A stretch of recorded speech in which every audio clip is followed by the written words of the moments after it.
Meu nome é Duda Penteado, sou artista plástico e já estou há 20 anos, eu costumo falar quase 20 anos, mas já estou agora há 20 anos nos Estados Unidos e nasci em São Paulo e estamos aqui hoje no estúdio de São Paulo e vamos contar um pouquinho dessas obras que eu venho fazendo sobre a temática particularmente da história do Brasil, chamado Fragmentos e Raízes.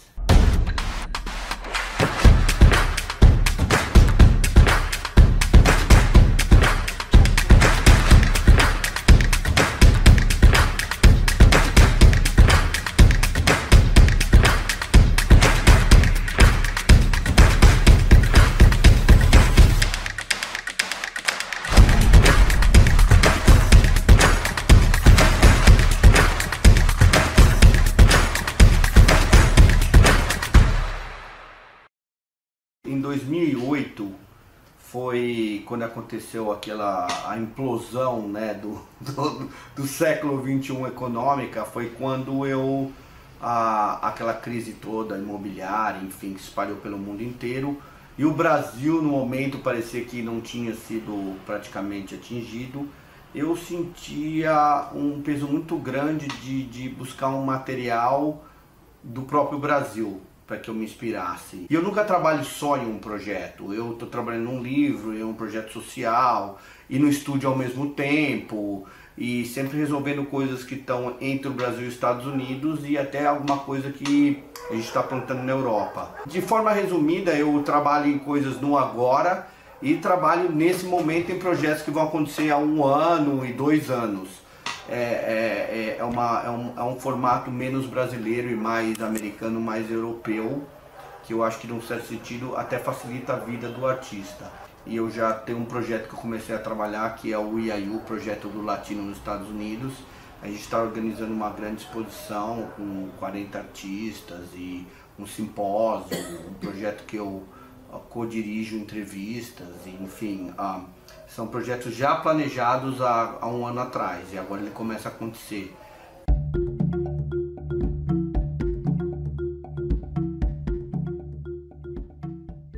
Você trabalhou como assistente um tempo com a Sheila Marben. Como que isso influenciou seu trabalho, se é que teve alguma influência? Olha, a Sheila Marben foi a primeira mentora nos Estados Unidos e ela teve uma importância muito grande porque ela faleceu faz quase 5 anos e ela trabalhou, ela fez o movimento da arte pop pelas impressões em alta produção, mas depois na década de 80 ela começou a fazer um retorno à monotipia. E ela é praticamente a inventora do silkscreen de monotipia. E eu conheci ela no começo da década de 90 e comecei a fazer uma série de trabalhos. Eu fiz mais de 500 obras em papel com ela e ali eu entendi muito essa relação. Eu estava nos Estados Unidos fazia uns 3, 4 meses que eu comecei a trabalhar com ela e trabalhava num outro estúdio chamado Brand X também, que fazia edições para o MoMA, para o Guggenheim, para o Metropolitan e nessa questão dessas produções, esse trabalho interativo, onde você tem que saber dialogar com o impressor e o impressor dialogar com você e saber como que o seu trabalho ele funciona naquele tipo de material, é algo muito importante. E dali foi assim uma porta importantíssima para mim, para Nova York, para construir relações, mas dali em diante eu entendi a importância de sempre ter essa questão de troca. No meu processo criativo, eu não sou um grande impressor ou um grande escultor, tudo eu preciso trabalhar com alguma pessoa, por exemplo, do estúdio de cerâmica, onde eu desenvolvo a minha cerâmica e tem um ceramista que vai queimar a cerâmica. E aí eu aprendi muito essas relações, e é onde eu me sentia confortável. Onde eu me sentia confortável era no universo de criar a minha obra e trabalhar com pessoas especializadas. Ela foi a primeira e foi fantástico.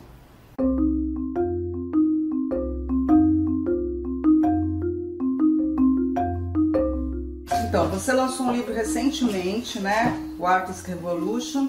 Eu queria que você me contasse um pouco dessa técnica que você chama de sinfonias plásticas. A sinfonia plástica, ela veio depois de um processo de quase 10 anos nos Estados Unidos, onde eu comecei a trabalhar com diversas universidades como artista residente e aprofundando essas flexões, esses laboratórios criativos.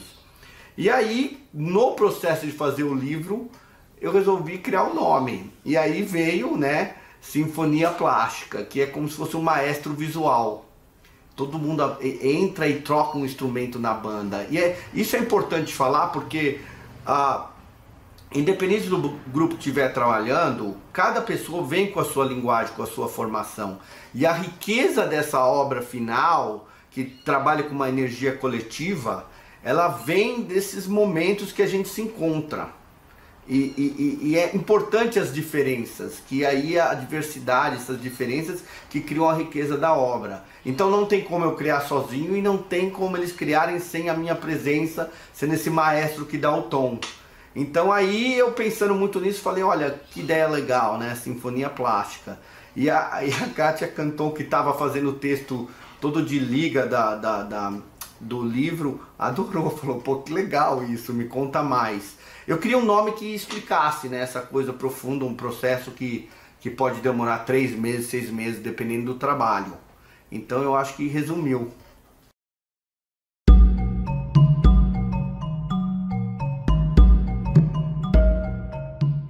Eu vi que você fez uma obra com destroços do World Trade Center. Queria que você falasse um pouco sobre. Esse projeto é um projeto emblemático, né? Ele chama Beautiful Ashes. O título dele ele vem de uma passagem do Antigo Testamento de Isaías, que a tradução mais legal que eu acho portuguesa, ao invés das cinzas, a beleza. Esse é um projeto importante porque ele tem um momento muito pessoal. A minha irmã morava a 2 quarteirões do World Trade Center, eu fiquei 2 dias sem falar com ela, ela tomava o trem, ela todo dia entrava no subway ali de Nova York, na conexão do World Trade Center para ir para Midtown, e o marido dela, e eu fiquei sem falar 2 dias. A minha irmã acabou conseguindo ligar para minha mãe no Brasil, e minha mãe me ligou e falou que estava tudo bem com ela. E aí, depois de 1 semana e meia, eu pedi para ir visitar minha irmã, porque eles fecharam toda aquela área. E quando eu entrei naquela área, eu vi aquelas cinzas no ar. E ainda tinha aquelas cinzas, só que aquelas cinzas cheiravam morte. E eu nunca esqueci aquele momento. E dali eu fui buscar esse nome que eu já era familiarizado no Antigo Testamento, do Beautiful Ashes, que é as cinzas, né?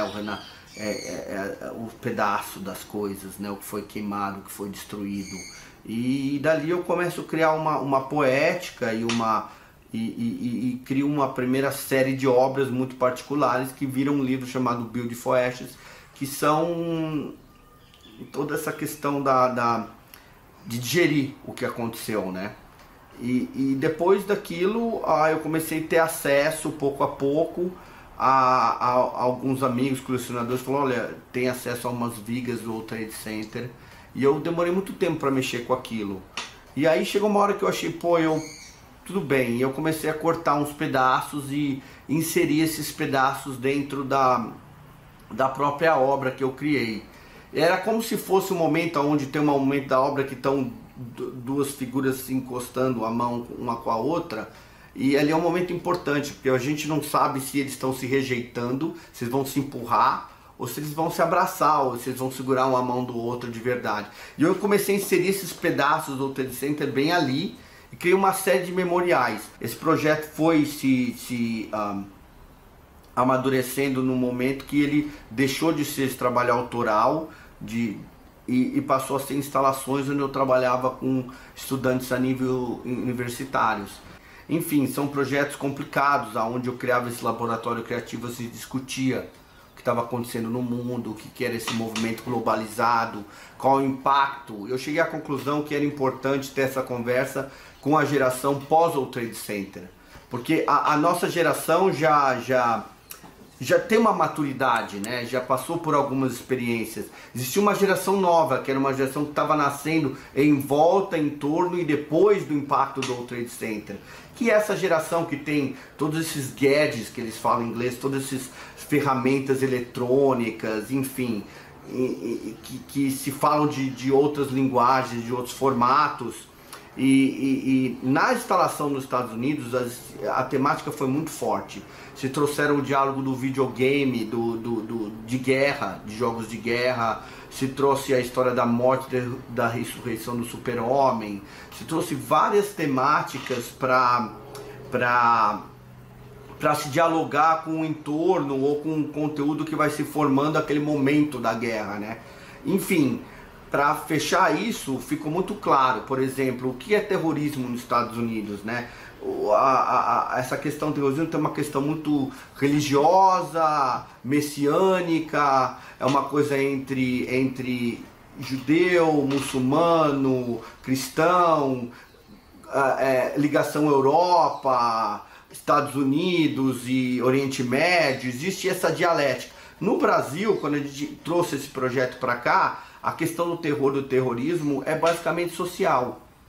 Você acha que existe alguma saída para as pessoas criarem alguma coisa original? Como pensar nessa... Então, nada é 100% do nada, né? Tudo vem de alguma coisa. Eu acho que o século XXI tem algumas fontes inspiradoras e algumas problemáticas.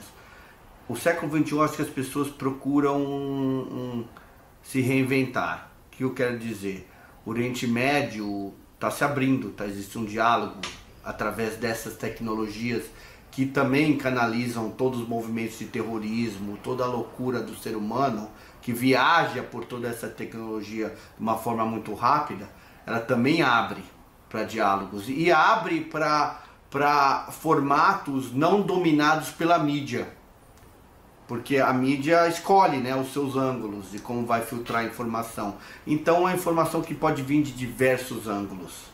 E com tudo isso a gente vem vindo, né, entendendo aquele movimento do Spring que começou aí em Nova York com Wall Street, né, e vem vendo esses movimentos de undergrounds que se usam toda essa tecnologia.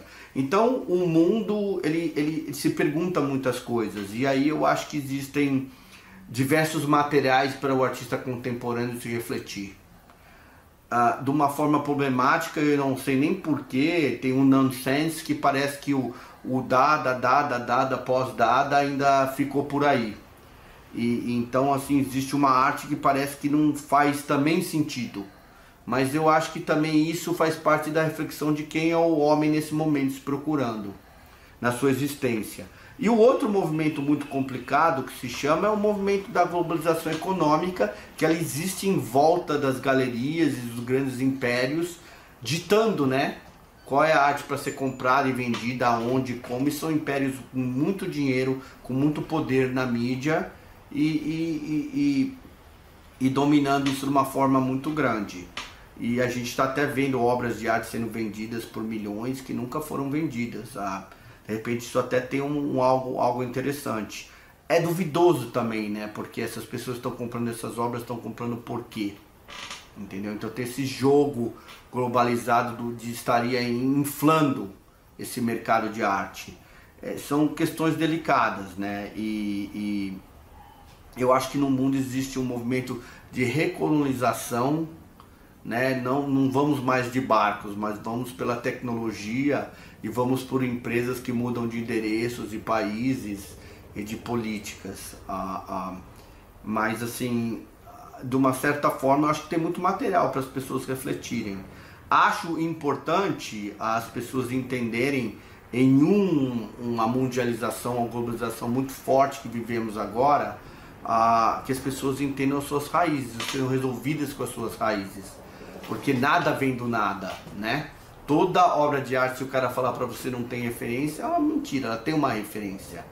Então um amigo meu, um escritor, falou assim, olha, presta sempre atenção que um dos diálogos do século XXI é a briga do século XXI, do novo mundo, com com o pensar ainda antigo, de uma civilização antiga.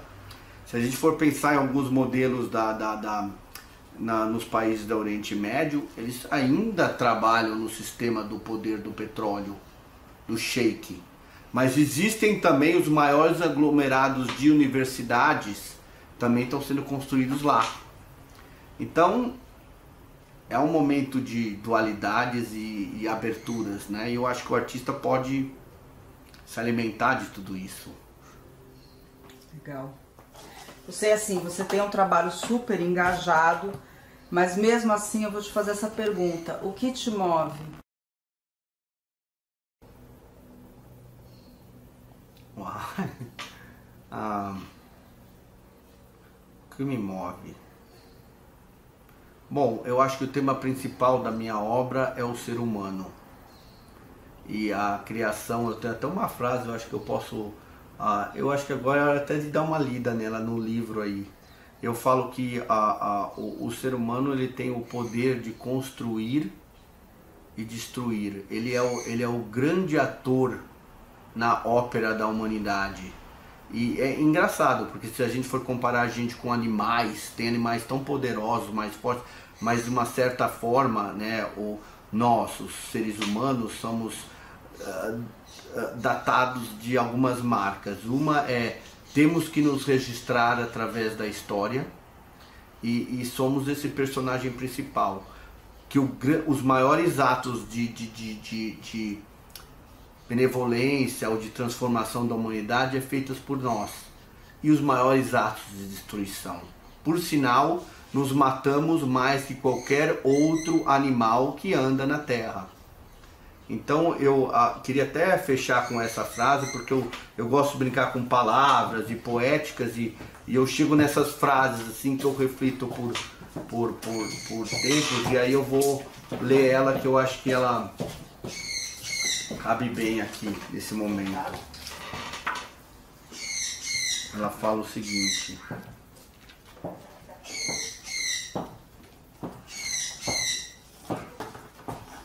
peraí, tô achando aqui, calma, vamos lá. Sempre assim, quando ele tá procurando. Aqui, termino com essa aqui, é uma reflexão poética. A arte não pode ser vazia, porque a história da humanidade se repete e é apavorante. Cabe ao artista, através de sua obra, manifestar-se, deixar uma leitura de seu tempo, uma mensagem. O artista, se ele tiver no seu elemento profundo, ele trabalha naquele elemento do profeta, que reflete e aponta para o futuro, para finalizações importantes da humanidade. E essas evidências já foram encontradas nas primeiras cavernas da humanidade. O artista no seu útero se manifestando.